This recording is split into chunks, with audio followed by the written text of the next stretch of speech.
Hey everyone, it's Sarah McAleer here and welcome to this week's Mentorsmith tips.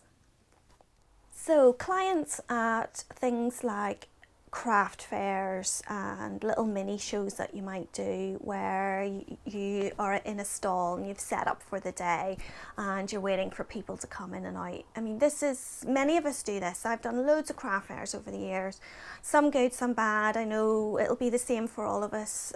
Maybe you found local fairs that are really great for your business, or maybe you just think, oh my goodness, these are all terrible. But what I want to talk to you about is the type of client you're going to get out of those. So a lot of people say or be very frustrated, maybe you've stood there all day and you haven't sold anything, and you're probably, the first reaction is, oh my goodness, it's my product, there's something wrong with it. Or another reaction is, oh my goodness, it's too expensive. So let's talk about that. First of all, let's talk about cost. So when we do something like a craft fair, I mean, generally speaking, I have to say that the spend per customer is going to be quite low. And people generally don't come to a craft fair expecting to spend a few £100s, and they certainly wouldn't have a few £100s necessarily of cash in their pocket. They're more likely to be out for the day, especially if they've got children. They'll be out with the kids, or maybe it's a regular fair that happens all the time. People will come through to have a look. So don't be put off if you don't sell anything at these. I really think that is quite normal. And what I suggest that you use your fairs for is, again, to collect information from people passing by. Ask people, would they, if they stop and talk to you, then they're interested in your work. Maybe they've asked you some questions. Ask if, would they mind if they give you your email address, because you want to get client details out of them. And the reason for this is that there's a statistic to do with buying patterns in humans, full stop. And generally speaking, we don't just buy something straight away. And it's said that it takes one person, something like 6 to 8 passes of either you or your work, either in person or on your website, before someone will even consider buying something from you. And if we go into marketing speak, it's all about, when someone first comes to you, they're called a cold client, where they don't know anything about you. So why would they invest in you? They don't know anything about your story or your product or how it's made or your artwork or how you create it. And therefore you've got to bring those people along on a journey, and you've got to start a relationship with them and a conversation so that you can start talking to them about your work.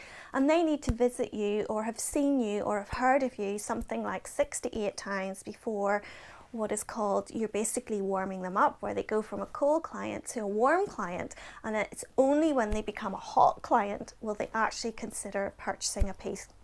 And I find that quite depressing, but historically this is completely true. I know from 20 years of selling in my own studio and running my shop that often people who come in for a first time look, they don't just buy straight away. They come in to see who are you, what have you got, what can you do for them, or, do they have something that they're interested in. I mean, the only times I would say that it would be different is that if they're looking for something specific, like they need a birthday present or a particular gift. And people say, oh, people impulse buy. Yes, they do, but over the years, I don't think I've seen a lot of impulse buying, especially for me with jewellery, where the product is quite expensive. I think maybe you may have more impulse buys at slightly lower price points, but certainly at price points that are high, like a good few £100s and upwards. People have to think about that. They're not just going to put their hand in the pocket and buy it off you. Now, the other thing I want to talk to you about when you're doing fairs and craft fairs is the type of client. So I still call this a double client relationship. And the reason why is that you have 2 clients here. Yes, you get to meet people face to face, and the people coming into the fair, and you can talk to them one to one, because generally you're the one selling your work. But you've another client here, and those clients that are coming in, they're the end client, they're the second client. The first client there is actually the people organising the fair, because they are also your clients.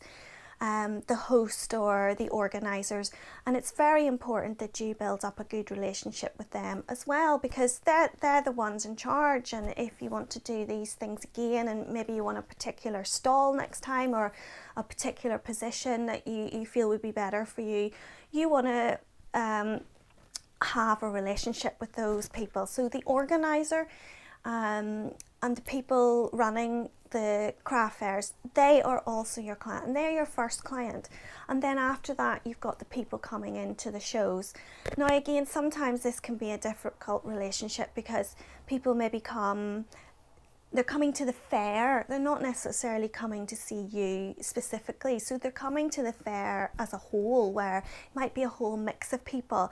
And that's why it's quite hard to sell at these things, because they're not necessarily your client. Yes, you might have a couple of hundred people pass by your stall, but they might all be the wrong client for you. They might not be the people who are going to buy your work. And it's only from doing some of these fairs that you can judge that for yourself. So every time you go and do a fair, don't be disheartened if you don't sell anything. Record your information, maybe ask people questions about your work. Do they like it? What are they interested in? Are there particular elements or parts of your work that they're interested in? And remember to try and get their contact details and hand out lots of business cards. And you will begin to build up a list about whether or not you feel that these fairs are worthwhile. And if they're not worthwhile and they're costing you a lot of money, maybe you're losing money, then just stop doing it. There are other ways for us as artists, designers and makers to sell our work. So thank you for listening to this week's Mentorsmith tips. I hope you enjoyed them. If you are watching this on YouTube, don't forget to comment below, like the video and subscribe to the channel. And I'll see you again next week. Bye.